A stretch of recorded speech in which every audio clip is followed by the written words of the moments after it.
Indo Pacific অঞ্চল বলতে কি বোঝায়?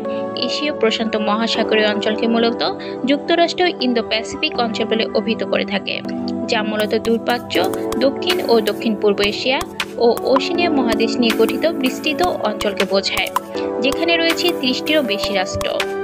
তাছাড়া জাপানের হনশু, হোক্কাইডো, ওকিনাওয়া এবং ইন্দোনেশিয়ার জাভা, সুমাত্রা, বর্নিওর মতো গুরুত্বপূর্ণ দ্বীপসমূহ, সাথে মালাক্কা, মক্সার, সুন্দা, লুজান, জাভা, পক প্রণালীর মতো চেক পয়েন্ট ইন্দো প্যাসিফিক অঞ্চলকে বাণিজ্যের হৃৎপিণ্ডে পরিণত করেছে। জিব্রাল্টার প্রণালী হয়ে ভূমধ্যসাগর, সুয়েজ পাড়ি দিয়ে লোহিত সাগর, তারপর বঙ্গোপসাগর ও মালাক্কা প্রণালী হয়ে দক্ষিণ চীন সাগর পর্যন্ত আন্তর্জাতিক বাণিজ্য রুট এই অঞ্চল জুড়ে বিস্তৃত। বিশ্ব অর্থনীতির 1/3 বাণিজ্য হয় এই রুট দিয়ে। কয়েক বছর পর সারা পৃথিবীর অর্থনৈতিক প্রবৃদ্ধির 2/3 হবে এই অঞ্চলে।